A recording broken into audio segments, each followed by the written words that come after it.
সঁচাকৈয়ে কেঁচু খান্দোতে সাপ ওলাইছে। নগাঁও শিক্ষা বিভাগত অৰাজকতা। সাৰি যাব নোৱাৰিব অবৈধভাৱে স্কুল খুলি ব্যৱসায় কৰাসকল।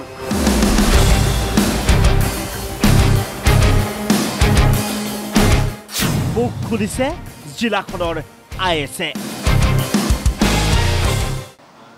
যদি আমার অফিসত যেটো আমার আছে আমার কনসার্ন যিজন আছে তেখেতক মই নিশ্চয় খুদিম যে উইদিন দিস টাইম পিরিয়ড আমার তেনেকুৱা ধৰণৰ কিবা এলিগেশন থকাই হোক বা চিঠি বা এনকুয়ারি পারপাজত যদি কিবা আহিছে তেতিয়া আমি নিশ্চয় হেতু চাই দিম।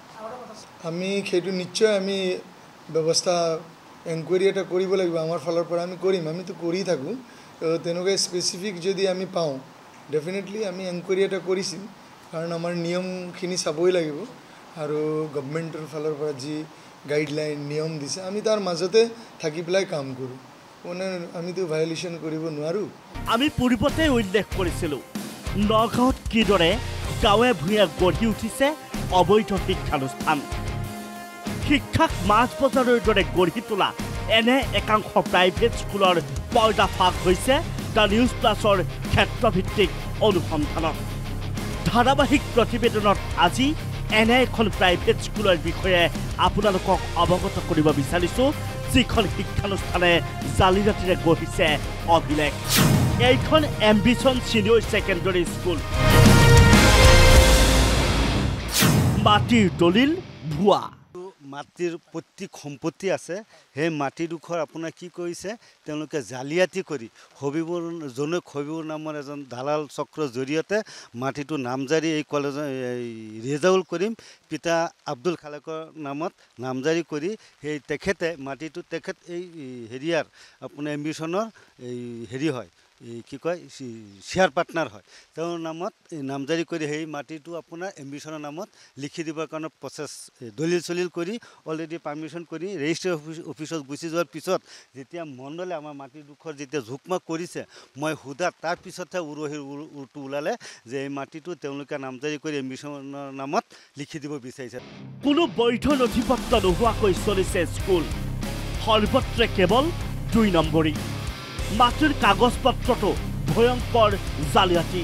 এখন হৈছে Tinsukia ambition senior secondary school যিখন স্কুলত প্ৰায় 6 শতাধিক ষ্টুডেণ্ট আছে প্ৰায় 40 জনৰো অধিক ইয়াত শিক্ষক কৰ্মচাৰী আছে আৰু 2020 চনত স্কুলখন স্থাপন কৰিছে যদিও এখন লিষ্ট তেওঁলোকে প্ৰস্তুত কৰিছে এখন ডিড প্ৰস্তুত কৰিছে অৰ্থাৎ মাটিৰ জালিয়াতি মাটিৰ কাগজ পত্ৰ জালিয়াতি কৰিছে আৰু সেই কাগজ পত্ৰখিনি তাত উল্লেখ আছে অৰিজিনেল পাট্টাদাৰ হৈছে ইমৰান হুছেইন অৰিজিনেল পাট্টাদাৰ তেখেতৰ দেউতাৰ নাম হৈছে আব্দুল খাই আৰু অৰিজিনেল পাট্টাৰ পৰা তেওঁলোকৰ দাগ নম্বৰ পাট্টা নম্বৰ হৈছে 130 দাগ নম্বৰ হৈছে 566 568 আৰু 569 আৰু এটা পাট্টা নম্বৰ আছে 131 দাগ নম্বৰ হৈছে 437। কিন্তু আচৰিত কথা আৰু ভয়ংকৰ কথাটো হ'ল কি এওঁলোকে কি কৰিছে তেওঁলোকৰ যিখন মাটিৰ ডিড যিখন বনাইছে দলিল যিখন বনাইছে সেই দলিলখনত তেওঁলোকে জালিয়াতি কৰিছে আৰু ৰূপহী চক্ৰ বিষয়া কাৰ্যালয়ৰ সুনয়ন চেতিয়া আৰু মন্দিৰা বেগম এই দুগৰাকী আছিলে চক্ৰ বিষয়া সাৰ্কুল অফিচাৰ আৰু মণ্ডল আছিলে আব্দুল মোতালিব তেওঁলোকক মেনেজ কৰি হবিবুৰ ৰহমান নামৰ এজন ব্যক্তিয়ে এই মাটিখিনি ইমৰান হুছেইনৰ যিখিনি মাটি আছিলে এইখিনি মাটি জালিয়াতি কৰিছে জালিয়াতি কৰি এই তিনিচুকীয়া এম্বিশন ছিনিয়ৰ ছেকেণ্ডাৰী স্কুলৰ নামত জালিয়াতি কৰিছে আৰু জালিয়াতি কৰি এতিয়া ধৰা পৰিছে। নাই প্ৰায়ৰ permission UDISE provisional permission registration Darpan portal একো নাই। স্কুলৰ সভাপতি 2জন অধ্যক্ষও 2গৰাকী। এতিয়া ৰাজহুৱাভাৱে মণ্ডলক ৰাইজে ঘেৰাও কৰিবলগীয়া হৈছে।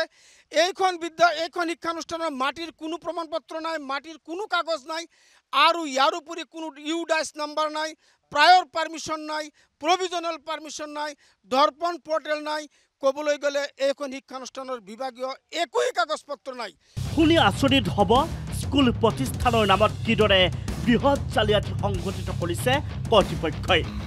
ইমৰান হুছেইনৰ মাটি জালিয়াতিৰে হবিবুৰ ৰহমানৰ নামত ভুৱা নামজাৰি চক্ৰ বিষয়া লাট মণ্ডলকো ব্লেকমেইলিং মাটিটো মোৰ নিজৰ ঘৰ বনোৱা মাটি ধান খেতি আছিল সেই মাটিটো জালিয়াতিৰে এই স্কুলৰ নামত কৰিব বিচাৰিছিল আমি যেতিয়া ধৰা পৰিলে তেতিয়া তেওঁলোকে উল্টা খৰ মাৰিলে অভিযোগৰ আজি অন্ত নাই এইখন বিদ্যালয়ৰ বিৰুদ্ধে নৱম শ্ৰেণীৰ শিক্ষাৰ্থী পঞ্জীয়ন কৰে তাৰাবাৰী হাই মাদ্ৰাসাত একাদশ শ্ৰেণীৰ ছাত্ৰ ছাত্ৰীৰ নাম ভৰ্তি কৰে ইদ্ৰিছ আলী মেমৰিয়েল উচ্চতৰ মাধ্যমিক বিদ্যালয়ত ৰাইজক জিয়া ফাঁকি অভিভাৱকৰ সৈতে মিথ্যাচাৰ সিহঁতে এম্বিশ্যনৰ মূল কৰ্তৃপক্ষ স্থিতি স্পষ্ট কৰিব লাগে যে পেন নম্বৰ নোহোৱাকৈ আৰু ডাইচ কোড নোহোৱাকৈ শিক্ষা হেতু নোহোৱাকৈ পাৰ্মিশ্যন নোহোৱাকৈ দৰ্পণ পৰ্টেল নোহোৱাকৈ সেৱা কোড নোহোৱাকৈ কাউন্সিল কোড নোহোৱাকৈ ৰেজিষ্ট্ৰেশ্যন নোহোৱাকৈ ৰিকগনাইজ নোহোৱাকৈ এখন শিক্ষানুষ্ঠান কেনেকৈ চলে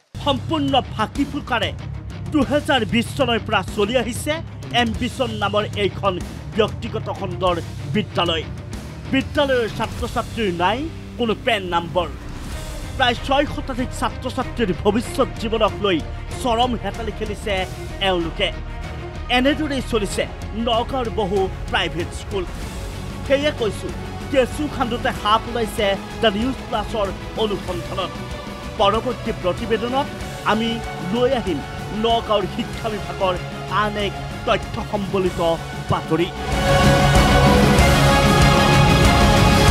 bureau report the news plus